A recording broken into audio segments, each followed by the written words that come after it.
Good afternoon, all. This is Mohammad Bilal, pursuing my post-graduation in English literature from Aligarh Muslim University. With this, let us commence with the third parallel session of a national interdisciplinary online students conference on trauma, memory, and post-memory. In this academic exploration, we will delve into the captivating realm of trauma, memory, and post-memory, examining the intricate interrelationships between past experiences and their present-day ramifications. The theme for today's session, under which we have cuddled up 5 different papers in relation with the topic, is literature. And the chair we have with us is Dr. Muhammad Sajidul Islam, sir. It is with great honor that we invite the extraordinary Dr. Muhammad Sajidul Islam, sir.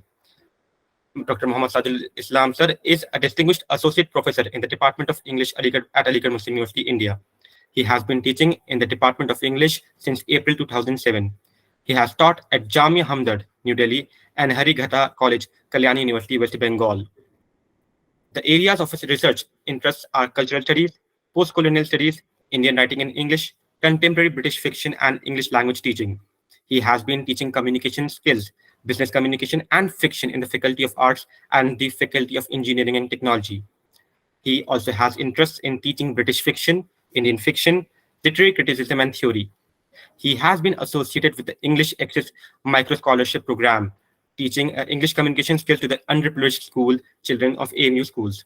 He has been awarded scholarships by the Regional English Language Office, US Embassy, New Delhi, to participate in an online teacher training program from the University of Oregon, USA, and Iowa State University, USA. Thank you so much, Sadi sir, for joining us today. Prior to the commencing of our pursuit of knowledge and concepts, allow me to emphasize several crucial aspects of the session. Each speaker will be allotted a total of 12 minutes for their presentation. An alert will be in place to notify the speakers when your 10 minutes are over, allowing you with just 2 more minutes to conclude your presentation in a composed manner. Moreover, that's not the entirety of the matter. After each presentation, the distinguished chair will deliver his special comments, adding a touch of wisdom and insight to the proceedings. In order to facilitate a continuous exchange of ideas, the attendees will be afforded the chance to present inquiries that serve to enhance the ongoing dialogue. Let us embark upon this intellectual endeavor, where time serves as both a facilitator and a navigation tool. Get ready to be engrossed, motivated, and involved as we commence a voyage of profound concepts and stimulating debates. With the permission of the chair, I would like to invite the first presenter. Sir, shall we begin? Yes, please go ahead, Bilal. Okay. So the first presenter in line is Ayman Khan from Aligarh Muslim University. Her paper is titled The Power of Memory in Gabriel Garcia Marquez's 100 Years of Solitude, bearing the subtitle A Literary Exploration of the Human Condition. Miss Ayman, you may begin.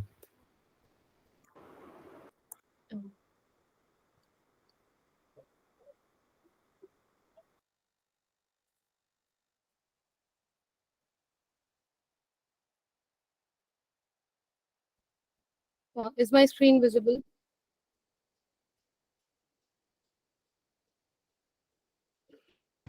Yes, Miss Ayman, your screen is visible. Okay.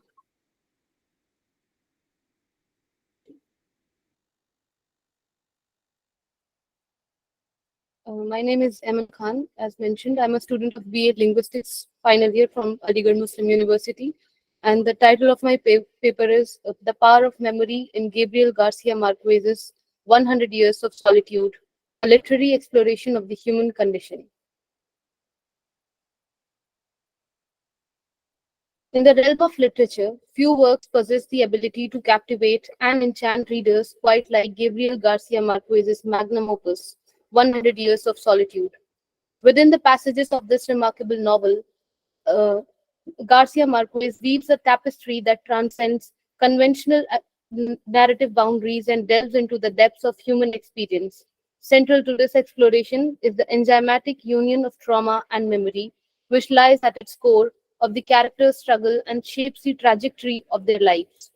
Drawing upon a multi-dimensional approach and encompassing psychoanalytic and post-colonial theories, this paper embarks on a profound journey to unravel the complexities of trauma and memory within Garcia Marquez's literary masterpiece.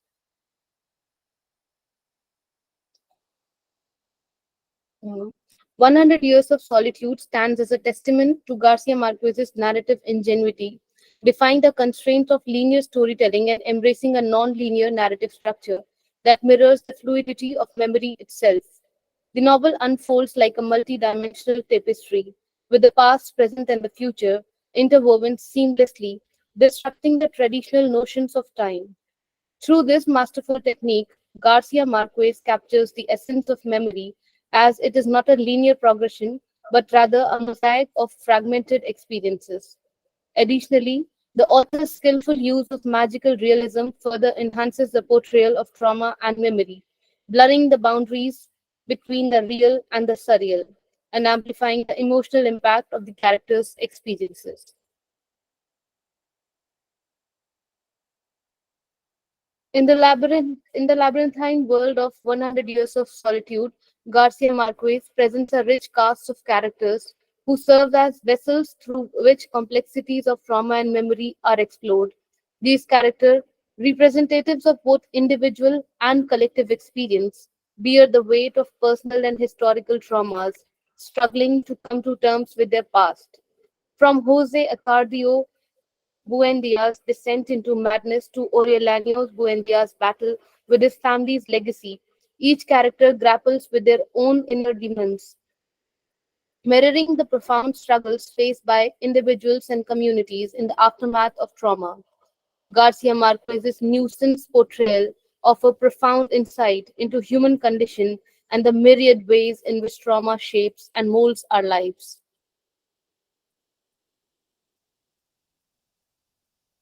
There are several motifs and themes throughout this paper. So, one of the first is solitude. Um, Throughout 100 Years of Solitude, Garcia Marquez employs an array of motives. Through the motive of this solitude, for instance, he permeates the narrative reflecting the isolation that often accompanies traumatic experiences and the struggle to forge meaningful connections. The next theme is cyclical repetition. The theme of cyclical repetition underscores the enduring legacy of trauma as characters and their descendants find themselves caught in a web of repetition, unable to escape the burdens of their past. Another theme is the theme of time, which has worked as both linear progression and a fragmented construct, which highlights the distortion of memory in the wake of trauma, emphasizing its profound and far reaching consequences. One of the most important themes in the novel is memory itself, which emerges as a central thread woven throughout the novel, showcasing its transformative power. Memory in Garcia Marquez's narrative becomes a vessel for preserving history and identity, as well as a tool for resistance against the erasure of personal and collective traumas. However, memory is not depicted as a passive entity. It is malleable and subject to distortion and selective recollection. Garcia Marquez skillfully explores the tension between memory as a source of healing and memory as a source of pain, underscoring the complex interplay between individual and collective remembrance. Uh, Through the meticulous analysis of the literary techniques, the character development, and thematic exploration, this paper, which I have written, presents a profound reflection on the enduring legacy of trauma and the intricate relationship between trauma and memory in this novel. Um, in making this contribution to the field of literary studies, this paper illuminates the significance of Garcia Marquez's novel as a testament of human experience and profound ways in which trauma and memory shape our lives.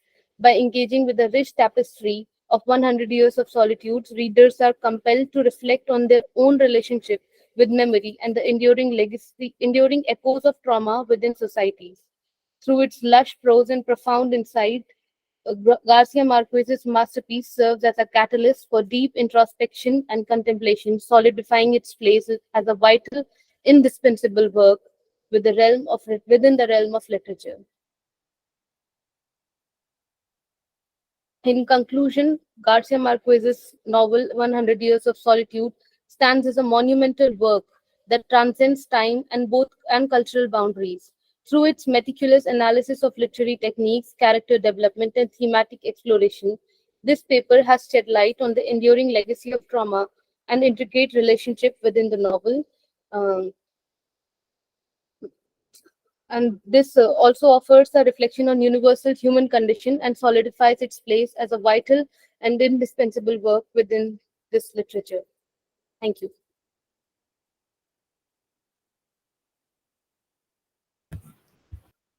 Thank you, Mr. Eman, for your thought-provoking paper on the renowned work of Marcus. We all are pretty much aware of the significance of 100 Years of Solitude. Now, I would like to request Sajid sir to please provide his valuable remarks. Yes, first of all, let me congratulate Ms. Ayman Khan for doing this Herculean task at this stage.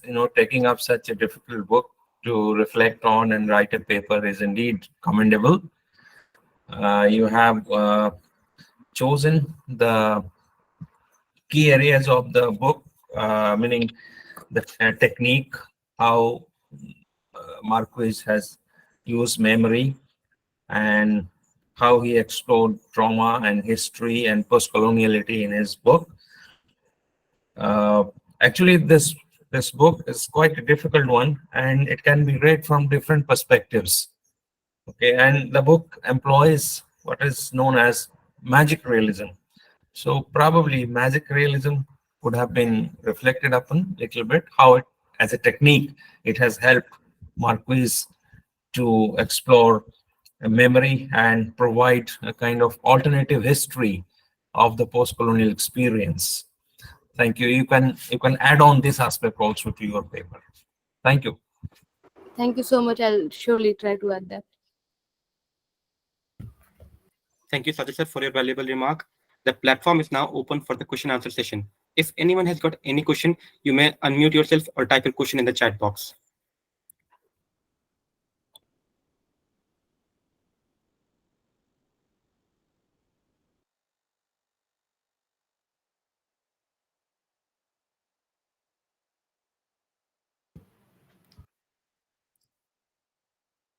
Okay, there's a question from Varisha Ahmed. I'd like to read the question.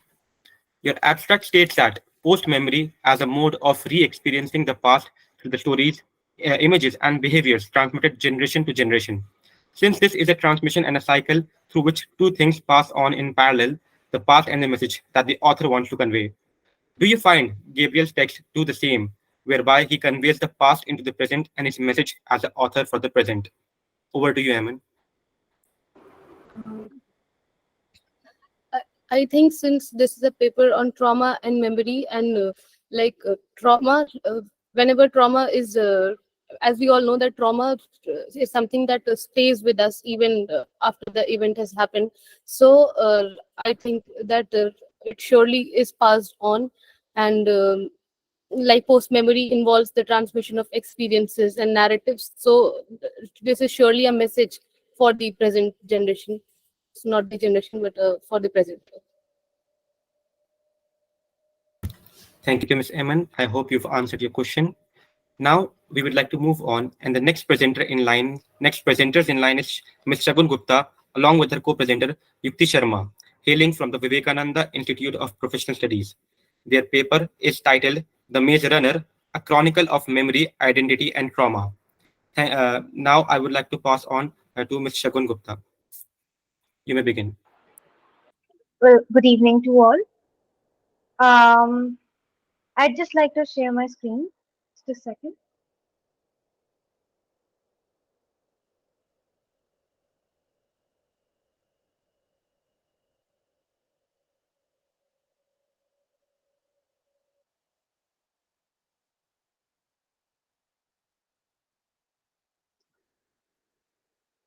Is my screen visible? Yes, your screen is visible, Ms. Shagun. Good evening to all. Today I'll be, my co-presenter and I would be talking and exploring about the very famous trilogy by James Dashner, The Maze Runner, which is essentially a post-apocalyptic work, and also a dystopian, and also a story for dystopian world. But we'll be exploring the themes of memory, identity, and trauma that make up most of the series very essential. First of all, The Maze Runner is a trilogy by James Dashner. It is a thrilling dystopian post-humanist series that explores the themes of memory, identity, and trauma. Set in a post-apocalyptic world, the story follows a group of teenagers who are trapped in a mysterious maze with no memory of their past. As the story unfolds, the characters must confront their traumatic pasts and struggle to regain their lost memories. The plot raises important questions about the nature of memory and identity and how trauma can shape our lives in profound ways. Good morning, all. So, memory is the process of taking in information from the world around us, processing it, storing it, at later recalling that information, sometimes many years later. One of the central themes of The Maze Runner is memory. For our protagonist, memory is a source of never-ending frustration and mystery. They can remember things like hamburgers and springtime, but they can't remember why they have those memories. All they can remember is their names, but even that turn out to be false information. I quote from the book, "It was just so weird. He remembered lot of things about eating, clothes, studying, playing, and general images of makeup of the world. But any detail that would fill in the picture to create a true and complete memory had been erased somehow. It was like looking at an image through a foot of muddy water." Getting through the second book, The Scotch Trials, would be hard enough under any circumstances. But what makes the whole thing even worse is that all of the kids have massive memory lapses. Their memories were wiped, I quote, but being reminded of his friends and at such an odd moment made Thomas angry. Thomas, for example, can't remember who he was and what he did before he was placed in the maze. So he can't even make sense of the situation. All he knows is that his name is Thomas and that he's somewhat special. Memory loss is damaging in so many ways, but possibly one of the worst ways it damages our heroes is that they all were very bright children before their memory were wiped clean. I quote, "If he was going to get through this, he had have to forget about her for now."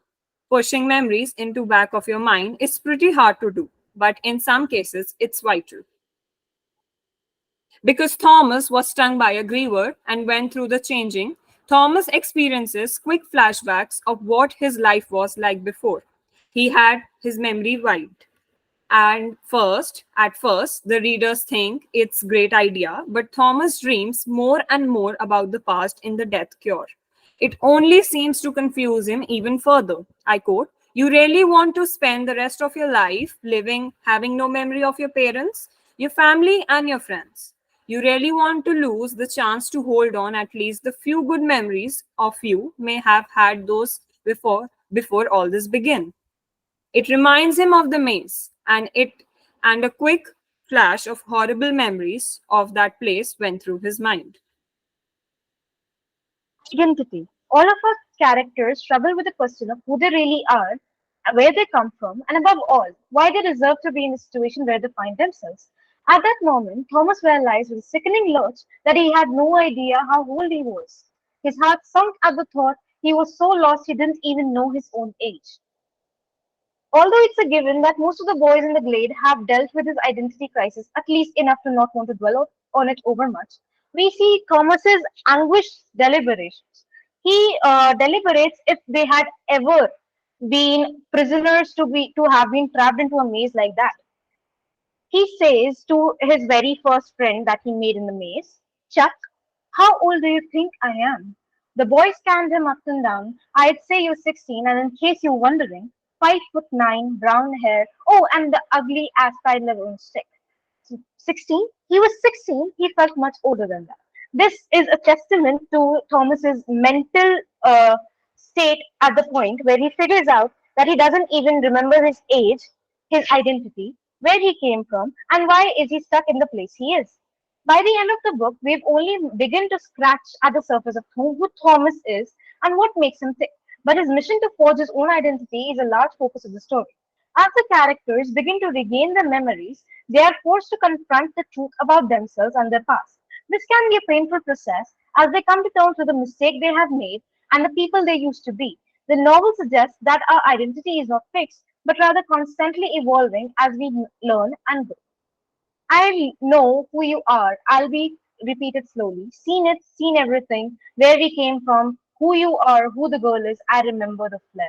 The flare, Thomas forced himself to talk. I don't know what you're talking about. What did you see? I'd love to know who I am.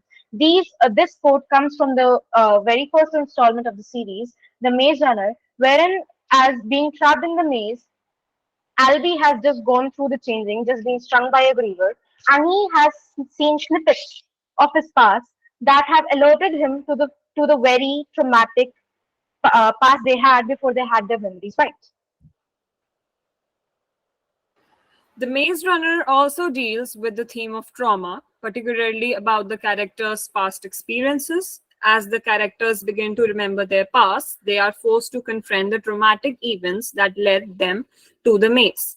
This can be a difficult and painful process as they relive their worst memories and come to terms with the emotional scars they carry.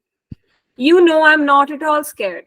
I mean, the last few nights sitting in the homestead, just waiting for a griever to come in and steal one of us was the worst thing I've ever done. At least now, taking it to them, trying something. This is a quote from the Maze Runner. Just as in Maze Runner, the Glader in the Scotch trials spend most of their time scared out their minds. Not only to the kids fear the consequences of dealing with wicked and being attacked by crazy creatures and cranks, they are also forced to face the fear of death. Fear surely gripped them as much as it did him. They have been through the maze and it horrors. They have seen up close what wicked was capable of doing. They witnessed it all the time, so it's pretty hard for any of them to forget about it. In some cases, fear can be helpful, but it surely isn't fun to be running around scared all time. Thomas exchanged glance with Newt, who returned a look that had a fear in it but was mostly full of curiosity. The Scotch trial dwells deeper into the theme of trauma as the Gladers face new challenge in the post-apocalyptic world. The characters are not only dealing with physical dangers but also psychological impact of their traumatic experiences. Throughout the movie, the Gladers struggle to remember their past and come to terms with the event that led them to the Scotch. The memories they do have often fragmented and confusing, adding to the overall sense of disorientation and unease. He suddenly thought of Chuck and what he might say if he were there. Something simple, probably. Something like, "This sucks." "You're right, Chuck," Thomas thought. "The whole world sucks." Regaining lost memories. In The Death Cure, James Dasher explores the concept of regaining lost memories. Thomas, the protagonist, has his memory wiped by Wicked, a powerful organization that is responsible for the creation of the flare virus. Throughout the novel, Thomas struggles to regain his memories and uncover the truth about his past. This process is fraught with danger and uncertainty as Thomas must navigate through a maze of lies and deception to find the answer he seeks. Dashner's exploration of memory and identity is particularly poignant in this novel. He raises important questions about the nature of memory, asking whether it is possible to truly forget traumatic experiences or whether they will always remain a part of our identity. Through Thomas' journey, we see the power of memory to shape who we are and the importance of confronting our past in order to move forward. And finally, the maze seems to be a metaphor. In the Scotch trials, the Gladers are taken to a facility where they are told that they have been infected by a virus that will turn them into cranks, zombie-like creatures who roam the scorching wasteland outside. One of the major themes in the Scotch trials is the idea of the maze as a metaphor for life. Just as the Gladers had to navigate through the maze in the first book, they must now navigate through the Scotch and find a way to survive. The maze represents the challenges and the obstacles that people face in their lives and how they must use their skills and intelligence to overcome them. In conclusion, The Maze Runner is a powerful exploration of memory, identity, and trauma. Through its compelling characters and thrilling plot, the novel raises important questions about what makes us who we are, about and how our past experiences shape our present and future. The non-specific images used throughout this presentation reflect the complex and nuanced themes of the novel, highlighting the emotional depth and richness of the story. Overall, The Maze Runner is a must read for anyone interested in dystopian fiction or anyone looking to explore the complexities of memory, identity, and trauma. Thank you. Thank you very much, Ms. Shagun Gupta and Ms. Yukti Sharma, for your insightful paper. Now, I would like to request our chair, Ajit Sajid sir, to please provide his valuable remarks. Congratulations, Ms. Shagun Gupta and Yukta Sharma, for your thought-provoking paper. You have compared the novel and a film, right? You're talking about a film No, also. sir. It's a series of three books by the American author James Dashner, which has been adapted into a movie later Okay, on. okay. So the book, the entire series or some of the books have been adapted. Yeah, the entire series has been adapted into movies. Okay, but yes, your presentation was critically engaged, and what I gathered, because I'm not familiar with these books and the movie, but what I gathered from your presentation is it takes up almost like Kafkaesque technique of the maze of life, like in books, trial and all that you get. The very complex network, matrix of life and how it affects the psyche and the memory and all that. So congratulations. Thank you, sir. Thank you, Sajid sir. Thank you, sir. The platform is now open for the question answer session. If anyone has got any question, you may unmute yourself or type your question in the chat box.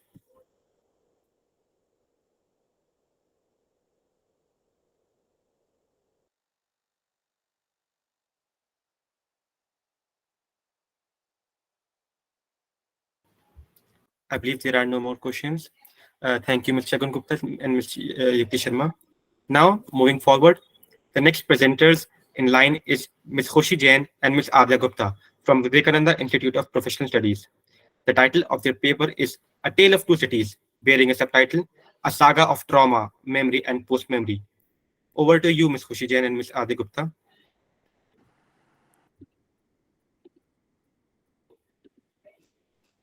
Thank you, sir. Is the screen visible? Yes, your screen is visible.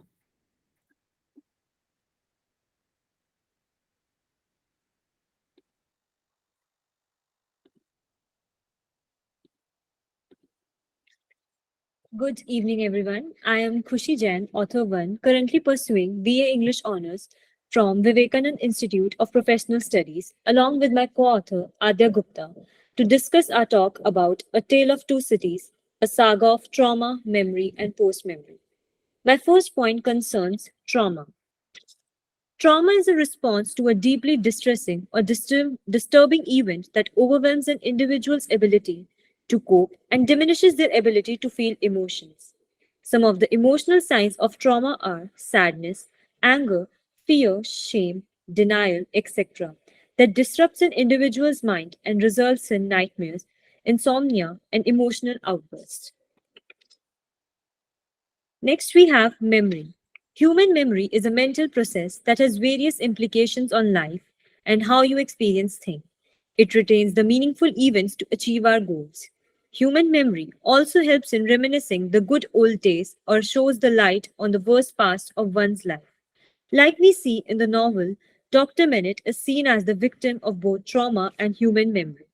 In the novel, Dr. Mennett was found in the North Tower living as a shoemaker, who was earlier imprisoned for trying to fight against the rape case but got entangled in the web of politics. Marion Hirsch describes post-memory as the relationship that the generation after bears with the personal, collective, and cultural trauma of those who came before, to experiences they remember only by means of the stories, images, and behaviors among which they grew up. But these experiences were transmitted to them so deeply and effectively as to seem to constitute memories in their own right. Marion Hirsch devised the term post memory to theorize the experiences of the children of survivors of mass trauma such as the Holocaust. Post memory is connected to a place, often a place of exile or trauma. These children grew up with narratives of traumatic events that happened before they were born. The narratives become ingrained in early childhood as a pervasive background discourse against which lived experience is interpreted. In the politics of memory, we move from the individual and more psychologically oriented frameworks for studying memory and toward a more socially oriented understanding that considers memory as part of a broader network of relationships.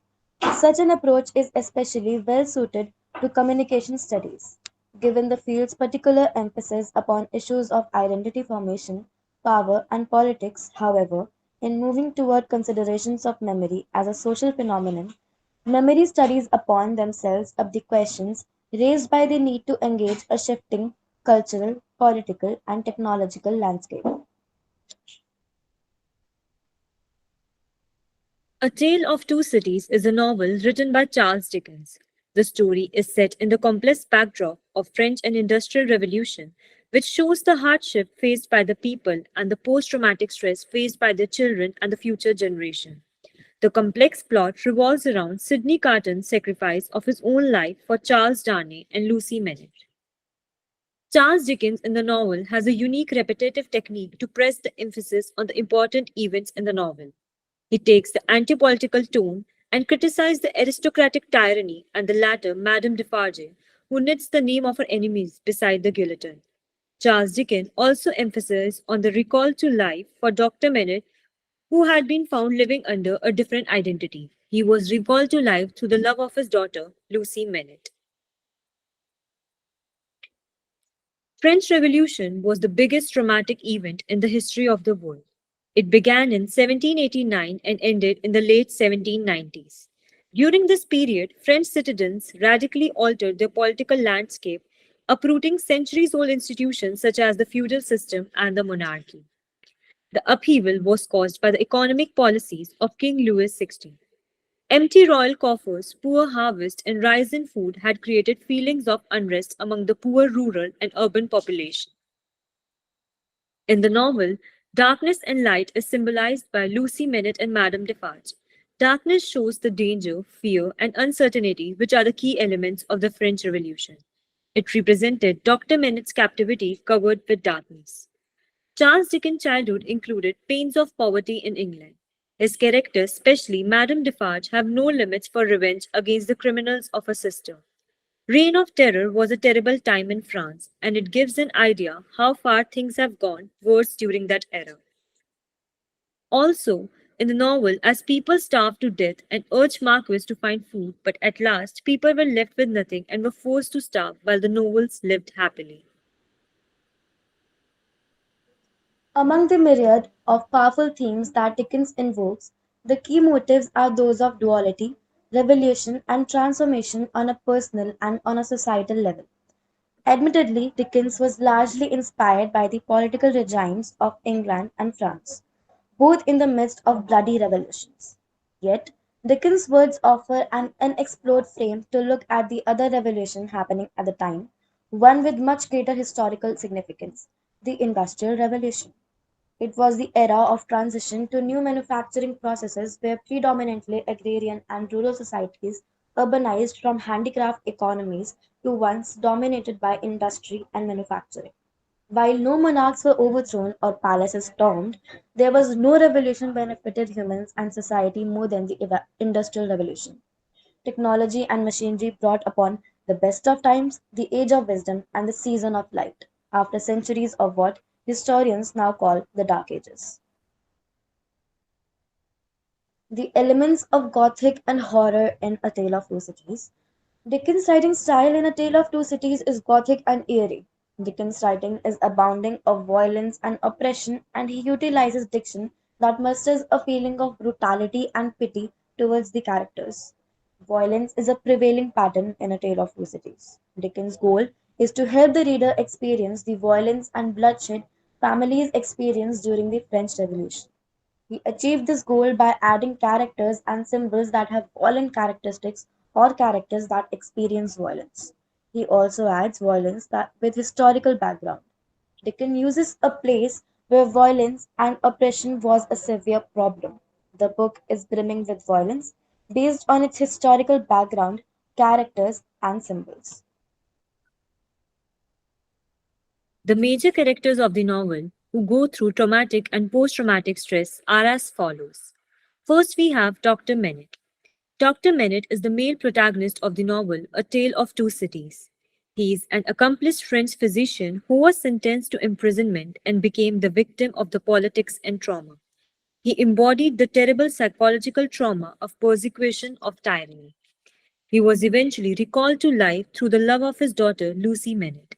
Dr. Mennett is seen as a character who transforms his weakness into strength and tries all the ways to save Charles Darnay, his son in law. When his old letter was found, Charles' fate was to be sealed and Dr. Mannett was back into his madness, showing that one cannot escape the past. Next, we have his daughter, Lucy Mennett. She is seen as the female protagonist of the novel and a perfect mixture of innocence, love, and strength. She had the ultimate power of love to save her father and bring his usual self back. She is seen as a central figure of goodness who shows faith in Sidney Carton when no one did. Her faith ultimately leads to the greatest deed did by him. Third, we have Madame Defarge. Madame Defarge is the wife of Monsieur Defarge, who assists the revolutionaries by stitching her enemy's name through their knitting. She is revealed as the younger sister of the 16-year-old girl who was raped and was blinded by and motivated for a bloodthirsty revenge against the molesters to gain the justice for her sister, for which she came back. On one hand, Lucy is seen as a figure of love and goodness, while on the other hand, she is seen as a figure of destruction and rage. At last, we have Sidney Carton, who is Sorry the to most interrupt you, but now you've just got 2 minutes to conclude your paper. Last, we have Sidney Carton, who is considered as the most important character throughout the novel, who sacrifices himself for Lucy's sake. When Carter had no hope in his life, Lucy came as a light and showed faith in him. Her selfless dedication transformed Carton and he redeemed his sin by saving Lucy and her family. We would like to end our presentation with a few last lines, which will conclude the same.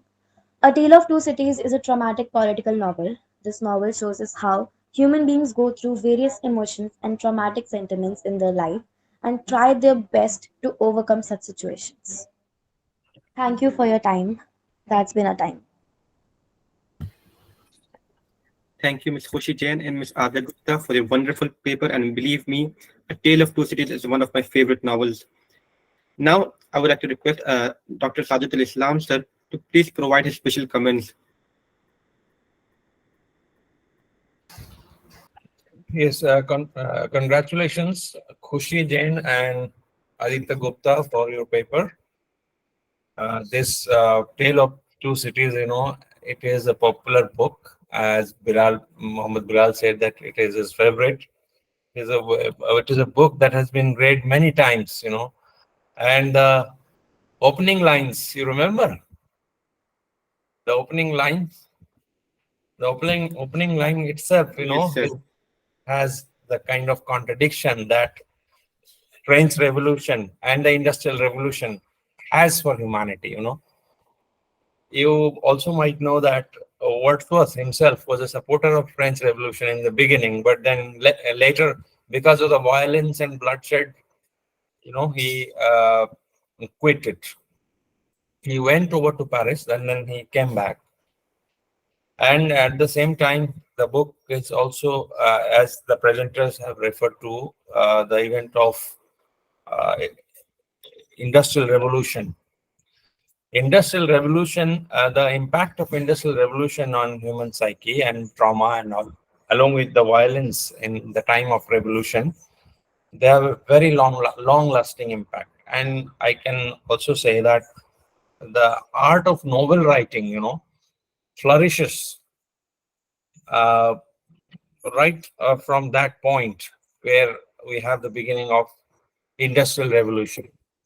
And most of these novels, somehow or other, deal with this psychological trauma that, generations of people have been through because of industrial revolution and growth of cities and all types of experiences, that dislocation and alienation that has brought to humanity. And Dickens is one of the best, and you have done justice by writing a paper on this. Thank you. Thank you, sir. Thank you. Thank you, Sadiq sir. Due to the shortage of time, we would like to skip the question answer session, but I'm pretty much sure that the paper has done justice.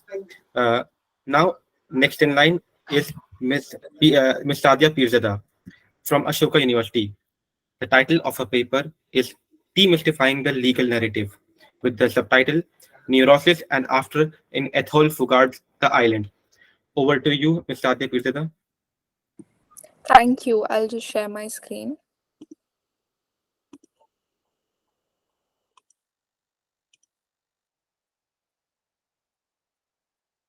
This is visible, right? Yes, your screen is visible.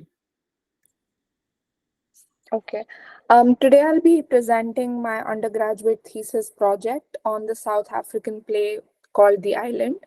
At the start of my project, I was certain of wanting to work with two things. First is the play text, which is Antigone, and second is the concept of death worlds by political theorist Achille Mbembe. Death worlds mean unique forms of social existence in which vast populations are subjected to conditions that reduce them to the status of the living dead. Mbembe's worldview of racialized people's lives being systematically cheapened and habituated to loss became the departure point for my thesis. I chose to work with The Island, which is set in apartheid South Africa and contains a play within a play sequence, which is an adaptation of Sophocles' play Antigone. The play follows two cellmates, John and Winston, preparing for a performance of Antigone. John believes that the play is just right for them. Winston, however, is not convinced at first, but participates in the performance grudgingly. It is only when he performs as Antigone that certain transformations in him become apparent. We follow Winston across four scenes. He goes from believing that the law must align with his morals to a point where he testifies against the law and against its power to enshrine lives. This is made possible in and through playing Antigone, who stands for the possibility created by language. My main argument is that in Fugard's text, law alienates Winston from his morals and politics.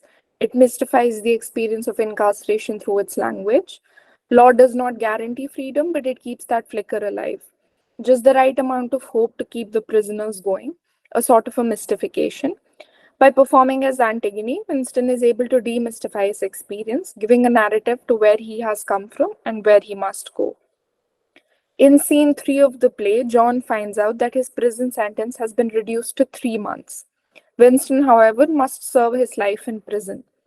The moment Winston internalizes that the state has taken away his life from him because of his disobedience, he has a moment of neurosis, where he curses his morals and the kind of politics that landed him in that position, the very beliefs for which he burnt his passbook in front of the police station.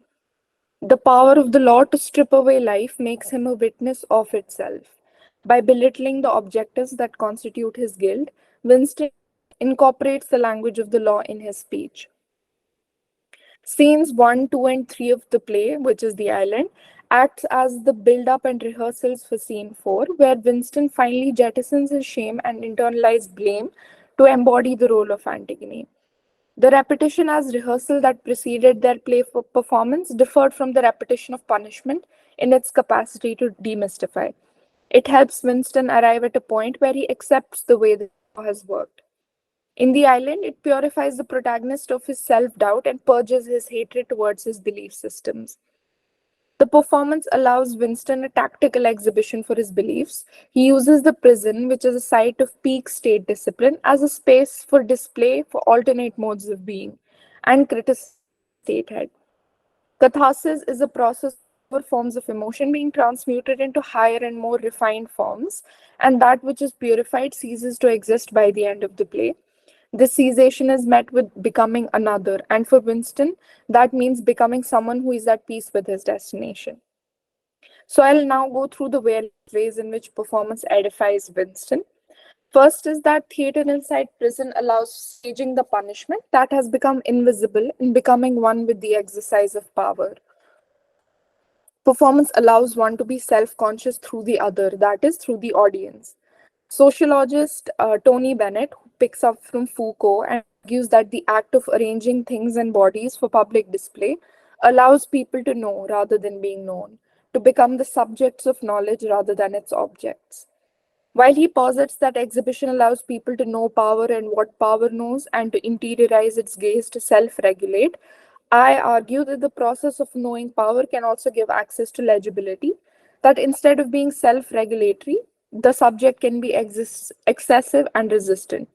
This is seen in the play when Winston speaks as himself instead of Antigone at the end of the play. Winston is not simply telling his story, he's turning it into an object of knowledge that he disseminates through his body. Performance theorist John Mackenzie states that performance will be to the 20th and 21st centuries what discipline was to the 18th and 19th. That is an onto-historical formation of power and knowledge.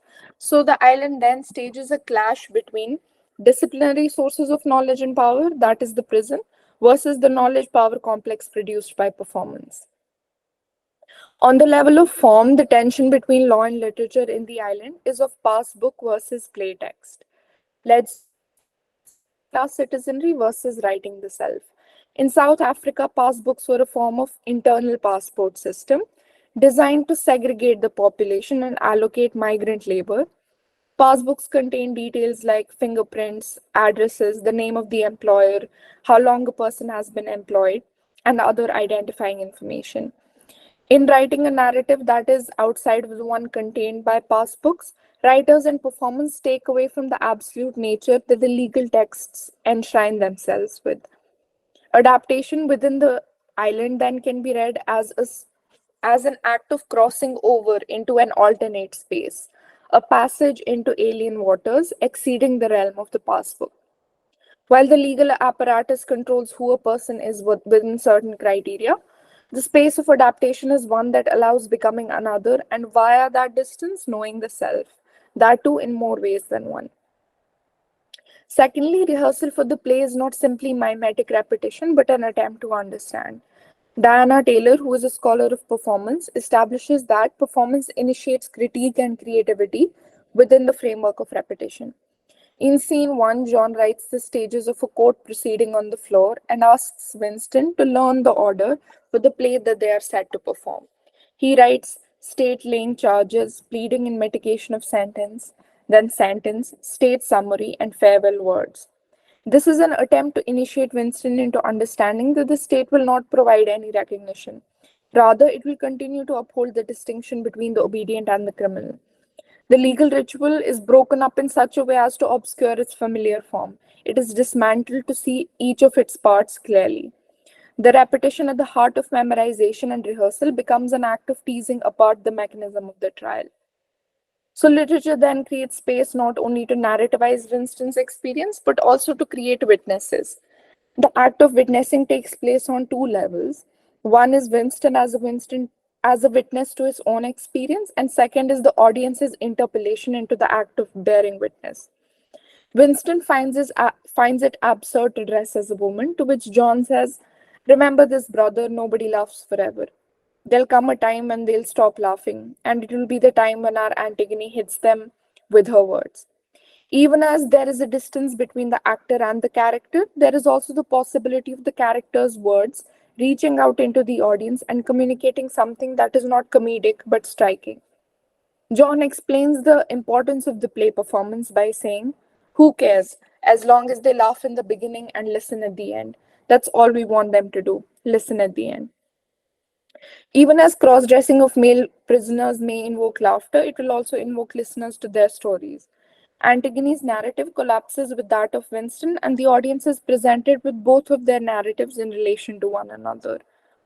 Winston is aware of the play text and is then made aware of the framework of a second play on top of the original that allows the audience to listen, to bear witness to their story indirectly. Even as he is embodying the character of Antigone, he is working with various layers of knowledge. Now, Kierkegaard describes Antigone as someone for whom the stage is inside, not outside. It is a spiritual stage. Winston lays claim to that spiritual and therefore transcendental stage in his speech as Antigone and later as himself. It is not unlike Socrates, who reaches out for the cup of hemlock. The outcome remains the same, the narrative shifts, and suddenly the victor is the one who has endured. Antigone helps Winston in testifying against the law and against its power to enshrine beliefs. And this is seen most explicitly in a direct address to the representative of the state, where Winston spells out an alternate way of being, one that does not obey man made laws. He says, "You're only a man, Creon. Even as there are laws made by men, so too there are others that come from God." Legal language loses its finality and stability of meaning in that moment and becomes open to reinterpretation and critique. Just for a moment, there is the possibility of returning to a self that Winston was most afraid to losing to prison. He goes from believing that he's forgetting why he is in prison to a point where he places it above the law. Winston also states that he is unafraid of death, rather glad for it, that he can't escape death, but in standing firm in the face of it, he exercises a resilient resistance. The Damocles sword, that is the final punishment of prison, is not capable of petrifying him. Winston announces, "Even without your law, Creon, and the threat of death to whoever defied it, I know I must die. Because of your law and my defiance, that fate is now very near. So much the better." He names his rebellion as one of the reasons for his soon-to-be death, placing it on the same plane as the law, not denigrating it as he had done before. He is able to pit what he stands for against what is standing against him without boiling down one to the other. Antigone allows him to enter into what he is becoming. What was the weight under which he had bent before becomes possible to articulate in spoken language through Antigone. He ends his performance as Antigone by saying, "Brothers and sisters of the land, I go now on my last journey. I must leave the light of day forever for the island strange and cold to be lost between life and death. So to my grave, my everlasting prison, condemned alive to solitary death." What was a moment of Sorry to neurosis interrupt you, before? Sadia, but you just have 2 minutes to conclude your paper. All right. So, what was my moment of neurosis before became legible through the distance provided by performance. Immediately after this pronouncement, Winston is able to tear off his wig and confront the audience as himself. He says, "Gods of our fathers, my land, my home, time waits no longer. I go now to my living death because I honor those things to which honor belongs." He begins this with the transcendental gods, and thus he is not addressing the lawgivers, and he is fully admitting that that which he did was honorable, not what the law would have him believe. I would like to end by saying that in the Greek play of Antigone, Antigone's sister tells her, "You are someone who is in love with the impossible." This seems like a motto for what I try to do in this my undergraduate thesis and what we try to do in our lives in literary studies, where we try to create meaning despite the structures we find ourselves in. And even as the island begins and ends with prison labor and the performance is bracketed by discipline, we invest ourselves into that one moment where we are human again. Thank you so much. Thank you, Ms. Sadia Pizeta, for your conversion paper. It was really a good paper and it has surely incited me with knowledge. Now, I would request our Honorable Chair, Dr. Sajidul Islam, sir, to please provide his valuable remarks.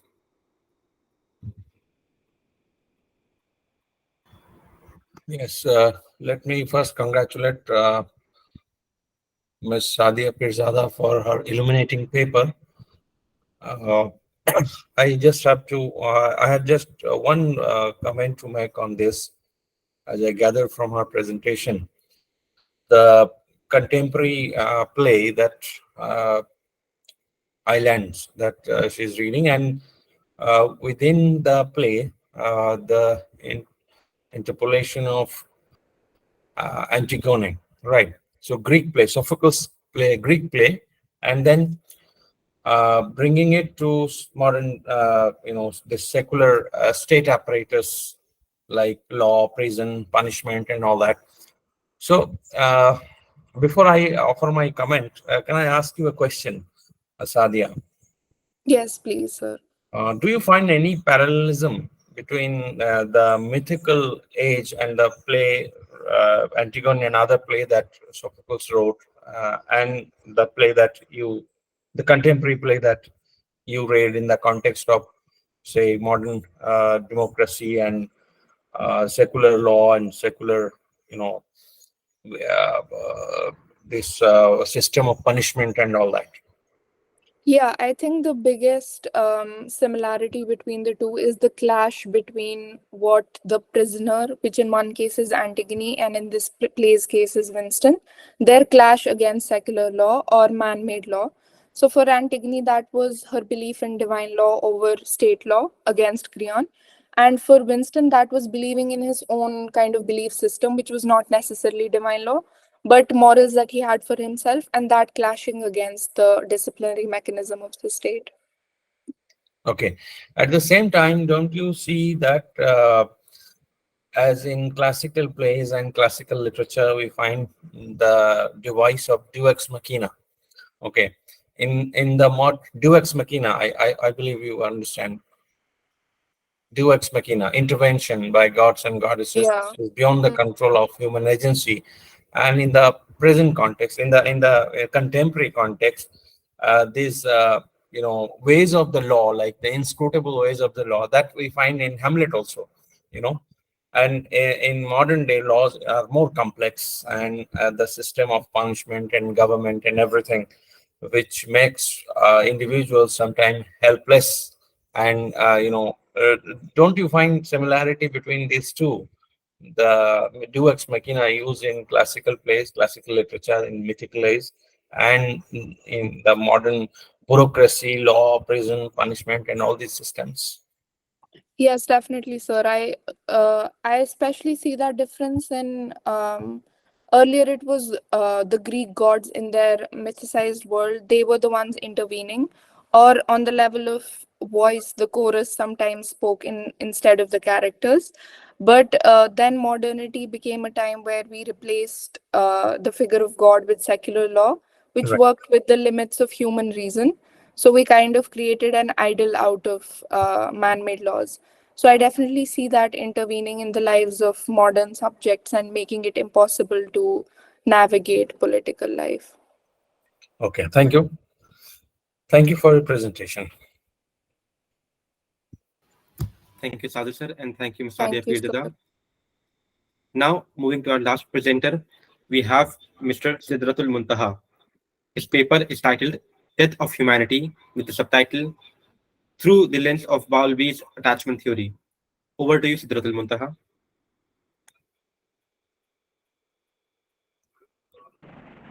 Thank you for the introduction.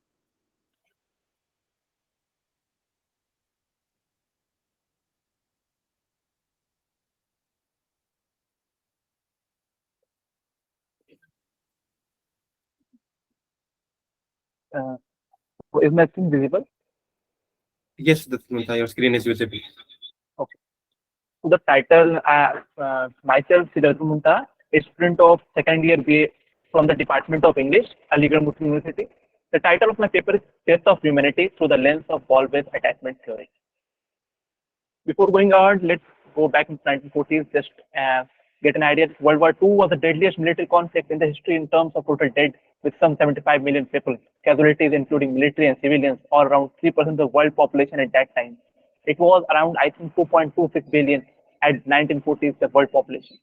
And many civilians died because of deliberate genocide, massacres, mass bombing, disease, and starvation. Now, talking about the writer Nosaka Akiyuki wrote Grave of the Firefly to honor his little sister and to cope personally with the tremendous sense of greed he felt as a survivor. So basically, in this paper, we are going to discuss on the 3 points. This paper delves deeply into the effect of war on memory, which is becoming more scarce than the actual pain that humans have suffered. So the human response to psychological trauma is one of the most important public health problems in the world. Traumatic events such as and social violence, wars, predatory violence confront people with such horror and threat that it may truly or permanently alter their capacity to cope, their biological threat perception, and their concepts of themselves. Traumatized individuals frequently develop post-traumatic stress disorder, a disorder in which the memory of a traumatic event comes to dominate the victims, conscience separating their lives of meaning and pleasure. Trauma memories, like all memories, are malleable and prone to distortion. Indeed, there is growing evidence from both field and lab-based studies to suggest that the memory distortion follows a particular pattern. The second point is that the trauma of war and fear of losing loved ones made people do immoral activities which are beyond justification. Circumstances and ethics create ruckus in the human mind, and therefore they suffered mental trauma. The trauma of war can indeed have profound effects on individual societies and their ethical framework. World War II, particularly in the context of Japan, was devastating conflict that resulted in the immense human suffering and loss. The experience of war, coupled with the fear of losing loved ones, create an environment of immense stress and desperation. Under such circumstances, people have engaged in activities that would be considered immoral or unethical in time of peace. It is important to note that the war can disrupt the established norms and values of a society. The chaos, violence, and destruction that accompany armed conflict can lead people to act in ways they would not normally consider acceptable. The stress of war, coupled with the desire for survival and the protection of loved ones, can push individuals to make difficult choices that challenge their moral compass. In case of Japan during World War II, the country faced significant challenge in extreme circumstances. The Japanese population experienced bombing, widespread destruction, food shortage, and the constant threat of invasion. The mental trauma resulting from such experience can be profound and long-lasting. Witnessing or participating in acts that contradict one's moral values can lead to guilt, shame, and a host of psychological difficulties. The aftermath of war often includes a period of reflection and grappling with the moral implications of one action. At the end of this paper, we will get to know the impact of trauma and war on human mind through the protagonist of the anime, the Firefly. So before moving to that part, let's come to that. Let's know what is attachment theory. So it is a theory which is given by John Bowlby. An attachment theory is a psychological theory that deals with the human relation and their cognitive ability. The most important tenet is that young children need to develop a relationship with at least one primary caregiver for normal social and emotional development. Giving a brief background of the movie. So here's the protagonist, Shiata, a young boy, and Setsuko, his younger sister, are the main character in this film, Grave of the Fireflies. Shiata and Setsuko suffered a great loss when their mother died in Japan during World War II. The connection between Shiata and Setsuko in the Grave of Fireflies may be analyzed through the prism of attachment theory. At first, Shiata and Setsuko have a strong connection to their mother because she gave them love, care, and a sense of security. However, the siblings' attachment relationship is broken when their mother suddenly passed away during an air raid, leaving them without primary care. So there, and the consequences of detachment, once the loss of the loved ones, there are many consequences once you are detached from loved ones.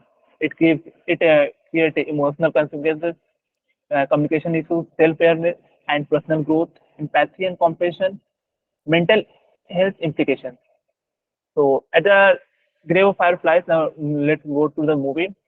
Grave of the Fireflies is an important film because it emphasizes the value of life while it depicts the irreversible tragedies and suffering that Japanese people had to endure during the war. Viewers could also actively be asking why and how World War II has allowed to be happening.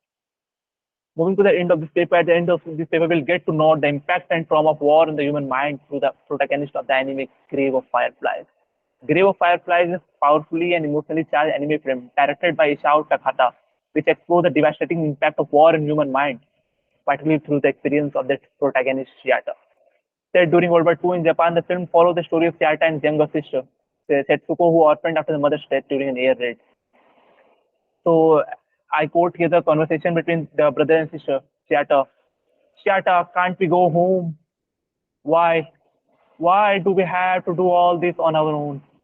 A very painful conversation between the two siblings, which describes the actual human situations, what they face after the war. The film vividly portrays the trauma of hardship faced by Shiata as he assumes the responsibility of protecting and caring his sister. He tries his best to shield Setsuko for the harsh reality of the situation, often resorting the imaginative play and storytelling to distract her from the horror of war. Throughout the narrative, the film depicts the psychological effect of war on Shiata. He undergoes a gradual transformation from a carefree and spirited boy to someone burdened with the weight of responsibility and the trauma of loss. The constant struggle for survival, the loss of loved ones, the indifference of society gradually erode his optimism and innocence. As the film progresses, the audience witness the profound impact of war and war on Siata's mental and emotional well-being. Grave of Fireflies serves as a poignant commentary on the lasting psychological scars inflicted by war. It portrays the devastating effects on individuals, particularly children, who are forced to endure the horrors and atrocities of conflict. Grave of Fireflies is an important film because it emphasizes the value of life. While it impacts the irreversible tragedies and suffering the Japanese people had to endure during the war, viewers should also actively asking how and why the World War II has happened. Moving to the last part, tragically, as the journey unfolds, the sibling attachment bond eventually disintegrates. Siata's inability to fulfill meets Setsuko's emotional needs combined with deteriorating circumstances, resulting in a devastating outcome. The film portrays the profound impact of disrupted attachment and the consequences it has on individuals. In conclusion, by recognizing the significance of ball-based attachment theory and its implications for the potential death of humanity, we can strive to build a future that values and nurtures secure attachment. By prioritizing the development of healthy emotional bonds, fostering resilience, strengthening social support structures, and embracing sustainable practice, we can work towards a more connected, empathetic, and resilient society. It is through these efforts that we can counteract the potential demise of humanity and foster a brighter, more harmonious future for generations to come. Thank you. Thank you very much, Mr. Sidratul Muntaha. Your paper has surely been illuminating for us. Now, with this, I would like to call upon Sajid sir to provide his valuable remarks. Yes, congratulations, Mr. Muhammad Sidratul Muntaha, on your paper. You have taken up a very crucial phase of history that has impacted literature and other, human sciences. And the title of the paper, "Death of Humanity," is very, appropriate. But we should not be so pessimistic. You have shown in the text that you chose the impact of it, and we all know the impact of this in that phase of history, the World War, on literature and other art, all modern literature, like what you call modernism in literature and art, that began in that phase. And the good old, those realist narration, innocent narration, those cannot be relieved again, probably innocently, that one could have done before those wars. So yes, it has a deep impact, and it needs to be revisited again and again.